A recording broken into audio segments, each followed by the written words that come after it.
ഇന്നത്ര ബിസിയുള്ള ദിവസമൊന്നുമല്ല, കാരണം ഇന്ന് second Saturday ആണ്. അപ്പോൾ ഇവിടെ ആർക്കും പോവൊന്നും വേണ്ട. അപ്പോൾ ഭയങ്കര ഒരു പീസ്ഫുൾ മൈൻഡോട് കൂടിയിട്ടുള്ളൊരു മോർണിംഗ് എന്നൊക്കെ വേണമെങ്കിൽ പറയാം. അമ്പലത്തിലൊക്കെ പോയി നമ്മൾ ഭയങ്കര കാം ആൻഡ് ക്വയറ്റായിട്ടൊക്കെ ഇരിക്കുന്ന ഒരു ദിവസമാണെന്ന് വേണമെങ്കിൽ പറയാം. പക്ഷേ നമ്മൾ റൂമിലേക്ക് കയറുമ്പോൾ അതൊക്കെ പോവും. അത്രയും മെസ്സായിട്ട് കിടക്കായിരുന്നു വീട്. അപ്പോൾ ഞാനിങ്ങനെ ആദ്യം തന്നെ മിററിൽ നിന്ന് തുടങ്ങാമെന്ന് വിചാരിച്ച് മിററൊക്കെ ക്ലീൻ ചെയ്തുകൊണ്ടിരിക്കുമ്പോഴാണ് ഞാനൊരു കാര്യം ആലോചിച്ചത്. കാരണം മിററിൽ നോക്കുമ്പോഴാണല്ലോ നമ്മളുടെ ബോഡി നമ്മൾ ശരിക്കും കാണുന്നത്. അപ്പോൾ ഞാൻ ഇന്നലെ ആ ആക്ട്രസിൻ്റെ ഒരു വീഡിയോ കണ്ടായിരുന്നു, ഗൗരി കൃഷ്ണയുടെ ഒരു വീഡിയോ കണ്ടായിരുന്നു, ബോഡി ഷെയ്മിങ്ങിനെ പറ്റിയിട്ടുള്ളത്. എന്തൊരു മ്ലേച്ഛമായിട്ടുള്ളൊരു കാര്യമാണല്ലേ മറ്റുള്ളവരെ ഇങ്ങനെ ബോഡി ഷെയ്മിങ് ചെയ്യുക എന്നുള്ളത്.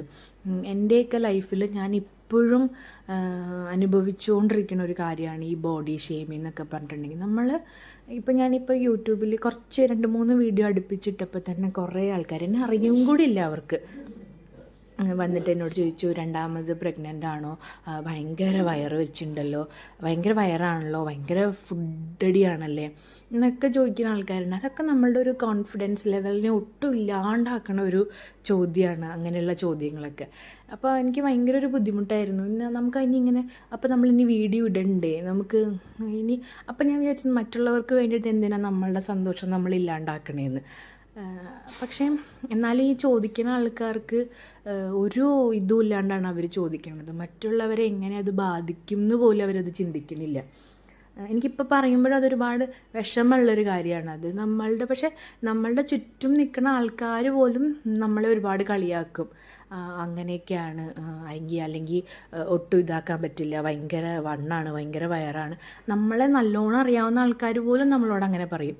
അതൊക്കെ കേൾക്കുമ്പോൾ നമുക്ക് എത്രമാത്രം ബുദ്ധിമുട്ടുണ്ടാവും ഈ പറയണ ഒരാളും അത് ചിന്തിക്കണില്ല. നമ്മളുടെ മാനസികാവസ്ഥ എന്തായിരിക്കുന്നു പോലും അവരത് ചിന്തിക്കണില്ല എന്നുള്ളതാണ് സത്യം. പക്ഷേ എൻ്റെ വണ്ണം എന്ന് വെച്ചിട്ടുണ്ടെങ്കിൽ എനിക്കിപ്പോൾ ആഫ്റ്റർ ഡെലിവറിയാണ് ഞാൻ ഇത്രയും വണ്ണം വെച്ചത്. അതിന് മുന്നേ എനിക്ക് ഒരു 55-58 അത്രയും വണ്ണത്തിൽ നിന്നിരുന്നത് ഞാനാണ്. അത് ഞാൻ ഭക്ഷണം കഴിച്ചിട്ടാണോ, കഴിക്കില്ല എന്നൊന്നും ഞാൻ പറയില്ല, ഭക്ഷണമൊക്കെ നമ്മൾ ആവശ്യത്തിന് കഴിക്കുന്നുണ്ട്. അപ്പോൾ ഭക്ഷണം കഴിച്ചിട്ടുള്ള വണ്ണമാണോ, അല്ലെങ്കിൽ എനിക്ക് എന്തെങ്കിലും ഹെൽത്ത് ഇഷ്യൂ ഉണ്ടോ, അതൊന്നും അന്വേഷിക്കാണ്ടാണ് നമ്മളിങ്ങനെ ജഡ്ജ് ചെയ്യണത്. പക്ഷെ അതൊക്കെ കേൾക്കുമ്പോൾ നമുക്ക് മാനസികമായിട്ട് എത്ര ബുദ്ധിമുട്ടുണ്ടാക്കുന്നു ആരും ചിന്തിക്കുന്നില്ല. പക്ഷെ